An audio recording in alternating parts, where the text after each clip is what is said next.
Hello friends, তো তোমাদেরকে আজকে আমি দেখাচ্ছি আমি রান্না করেছিলাম কাঁচকলার কোপ্তা কারি। সেই কাঁচকলার কোপ্তা কারি রেসিপি তোমাদের সঙ্গে আমি শেয়ার করছি। তো দেখো, কাঁচকলাটাকে আগে প্রেশারে ভালো করে সিদ্ধ করে নিয়েছি, তার সঙ্গে দুটো আলু দিয়েছিলাম, সিদ্ধ করে নিয়েছি। তারপরে এটাকে মেস করে কাঁচকলাগুলোকে ছাড়িয়ে মেস করে তারপরে হচ্ছে ওর মধ্যে গোটা জিরে, ধনের গুঁড়ো, লঙ্কার গুঁড়ো, একটু আদা কুচি, তারপরে চালের গুঁড়ো, আর যেহেতু আমরা হচ্ছে ওই চিনি খাই না, ওর জন্য একটু পতঞ্জলি গুড় দিয়ে ভালো করে চটকে মেখে বড়া করে নিয়েছিলাম। বড়াগুলো খেতে হেব্বি স্বাদ হয়েছিল, আর তরকারিটা খেতে খুব ভালো হয়েছিল।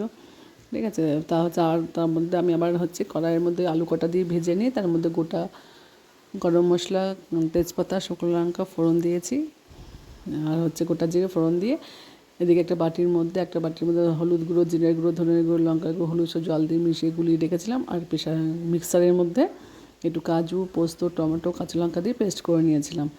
দিয়ে তখন সব মশলাগুলো পরে দিয়ে একসঙ্গে কষিয়ে নিয়ে তারপরে একটু আলু দিয়ে কষিয়ে জল দিয়ে ফুটিয়ে নিয়ে লাস্টে বড়াগুলো দিয়ে বেশিক্ষণ ফোটাইনি, কেন বড়াগুলো দিয়ে বেশিক্ষণ ফোটালে বড়াগুলো খুলে যেত, আর যেহেতু কাঁচকলা ওর জন্য বড়াগুলো দিয়ে লাস্টে অল্প করে ফুটিয়ে নামিয়ে নিয়েছি। তাই কাঁচকলা কোপ্তার রেসিপিটা আমি অনেক দিন পরেই করলাম। যাই হোক, কাল নিরামিষ ছিল শনিবার বলে ভালোই লেগেছে খেতে। তা তোমাদের সবার আমার ভিডিওটা কেমন লাগলো সেটা তোমরা জানিও, আর আমার মতো তোমরা একটু পারলে রান্না করে ট্রাই করে দেখো কেমন লাগে খেতে, সেটাও জানিও আমাকে। তো আজকে এই পর্যন্তই, সবাই তোমরা ভালো থেকো, বাই।